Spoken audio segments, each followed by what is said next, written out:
Baik rekan-rekan, kita tahu kondisi saat ini wartawan itu sudah jutaan, terutama di Indonesia, baik berita online, berita cetak, tabloid dan lain-lain sebagainya, TV siaran, TV swasta. Ya, kalau rekan-rekan ingin mempertanyakan tentang begitu banyaknya berita-berita terus tumbuh dan berkembang, itu semua tidak lepas dari kode etik jurnalistik. Itu yang paling penting dan mengacu kepada naskah-naskah yang harus kita sampaikan kepada masyarakat, hasil dari konfirmasi dari narasumber dan lain-lain sebagainya, ya, yang artinya akurat, objektif dan sesuai dengan peristiwa kejadian. Tidak boleh untuk tidak lebih menonjolkan opini, pendapat dan yang lain-lainnya yang apa yang kita bisa lihat dan apa yang bisa kita dengar, apa yang bisa kita rasakan, apa yang kita dapat dan kita peroleh, dan itu yang harus kita sampaikan kepada khalayak publik, dan itu juga harus betul-betul lebih teliti lagi, lebih akurat, ya.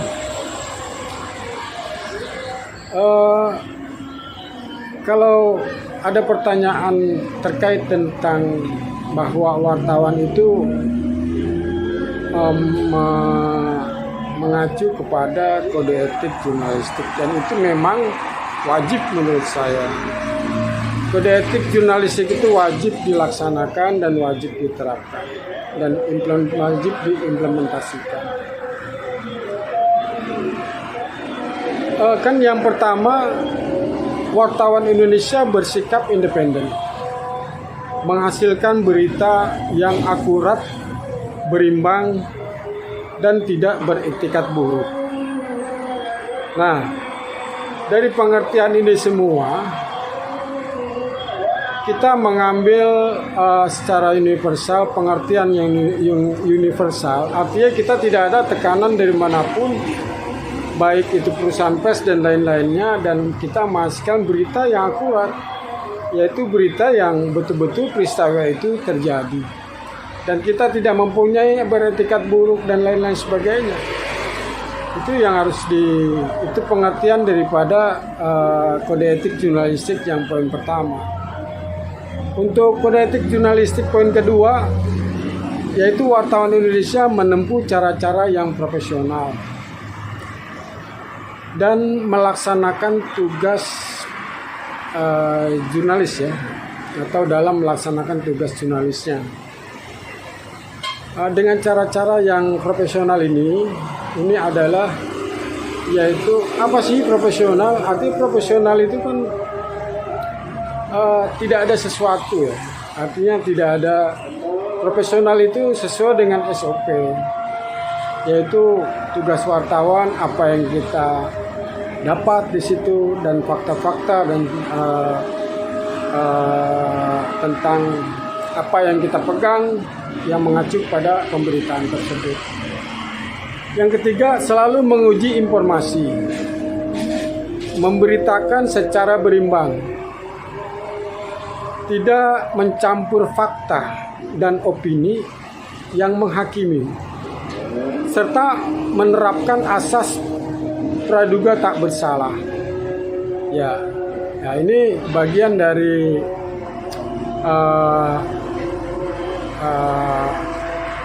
naskah yang akan kita informasikan kepada masyarakat, itu harus kita uji lebih dahulu.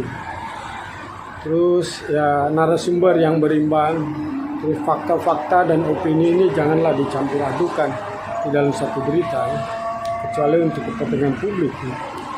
Terus kita juga tidak boleh menghakimi, serta kita juga menerapkan asas praduga tak bersalah. belum tentu juga kan berita-berita itu mendapatkan peristiwa-peristiwa yang sebenarnya.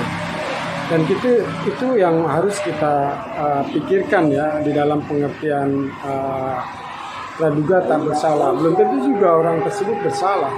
Dan yang keempat yaitu wartawan Indonesia tidak membuat berita bohong. Ini fitnah, sadis, dan cabul. Ini yang sangat bahaya. Nah, ini sangat bahaya. Makanya ada berita-berita hoax. Kita kalau sudah dikatakan membuat berita yang hoax, ini merupakan presiden buruk buat perusahaan pers, media, dan lain-lain sebagainya.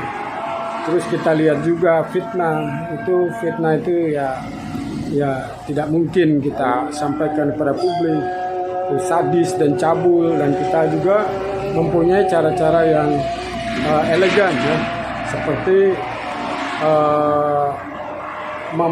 memblurkan peristiwa-peristiwa sadis, peristiwa-peristiwa cabul itu kita blur ya, baik nama itu juga diinisialkan kan gitu kan. Terus yang kelima, tidak menyebutkan dan menyiarkan identitas korban kejahatan asusila, tidak menyebutkan identitas anak yang menjadi pelaku kejahatan. Nah, ini kita blur, namanya kita inisialkan, karena nanti khawatir ketika persoalan ini sudah baik selesai secara musyawarah maupun secara mediasi atau restorasi justice di hukum kita, dan berita ini kan akan tayang terus di dunia offline ya, tidak mungkin kita kita hapus karena ini melalui izin daripada Dewan Pers nantinya ya. Nah, terus teman-teman, yang ke-6 itu wartawan Indonesia tidak menyalahgunakan profesi dan tidak menerima suap. Ya, ini buat teman-teman seprofesi pasti memahami ini. Tetapi kepada masyarakat, pejabat, dan lain-lain sebagainya yang awam terkait dengan tentang undang-undang pers, ya ini harap dipahami karena mereka itu sebagai social control ya, baik bagaimana caranya kerjasama dengan dunia pers, yaitu dengan advertorial dan iklan dan lain-lain sebagainya, hubungan untuk kerjasama dengan untuk menghidupkan perusahaan pers, wartawan, dan kegiatan-kegiatan jurnalis. Yang ketujuh, memiliki hak tolak melindungi narasumber yang tidak bersedia diketahui identitasnya maupun keberadaannya. Menghargai ketentuan embargo, informasi latar belakang, dan off the record sesuai dengan kesepakatan. Saya kira teman-teman paham di poin 7 ini ya, dari 11 kode etik jurnalistik ya. Apa itu melindungi narasumber ya, terus apa itu menghargai ketentuan embargo, informasi latar belakang, off the record yang sesuai dengan kesepakatan. Baiklah, yang ke-8 adalah wartawan Indonesia tidak menulis atau menyiarkan berita berdasarkan prasangka atau diskriminasi terhadap seseorang atas dasar perbedaan suku, ras, warna kulit, agama, jenis kelamin, bahasa, serta tidak merendahkan martabat orang yang lemah, miskin, sakit, cacat. Nah, ini harus kita perhatikan ya. Kita harus perhatikan benar-benar dalam menuangkan berita yang akurat.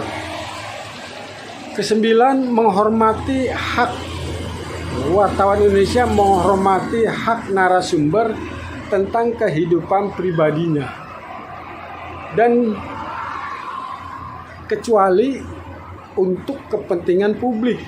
untuk kepentingan publik ya, kecuali untuk kepentingan publik. Yang ke-10, wartawan Indonesia segera mencabut, meralat, dan memperbaiki berita yang keliru dan tidak akurat, disertai dengan permintaan maaf kepada pembaca, pendengar, pemirsa. Ini sangat penting ya, karena ini adalah memulihkan agar tidak ada sesuatu hal-hal yang tidak diinginkan, karena hoax nanti kita bukan produk pers itu ya. Yang ke-11, wartawan Indonesia melayani hak jawab dan hak koreksi secara proporsional. Ini juga yang sangat penting ya. Dalam divisi ini pendapat saya ya, artinya melayani hak jawab. Ketika memang tidak akurat ya, kita harus perbaiki yang lebih akurat lagi. Terus perlu ada koreksi, misalnya terkait dengan foto, terkait dengan nama, terkait dengan peristiwa atau lokus ya, peristiwa terjadi. Ini sangat penting secara proporsional. Proporsional kita untuk supaya akan lebih baik lagi dalam menyampaikan berita-berita yang kita sampaikan kepada publik. Baik, itu saja kawan-kawan ya, yang ketika memang ada pertanyaan, sudah banyak pemberitaan, tetap pemberitaan itu mengacu kepada kode etik jurnalistik. Hati-hati wartawan-wartawan, harus akurat ya. Harus akurat, pemberitaannya harus akurat, berimbang. Artinya sesuai dengan fakta, peristiwa dan kejadian, objektif dan berimbang. Segala narasumber juga itu yang layak untuk kita pakai ya, pendapatnya atau apa yang dia rasakan, apa yang dia lakukan, itu juga harus akurat. Terima kasih kepada semua teman-teman. Baik, sudah ya. Oke.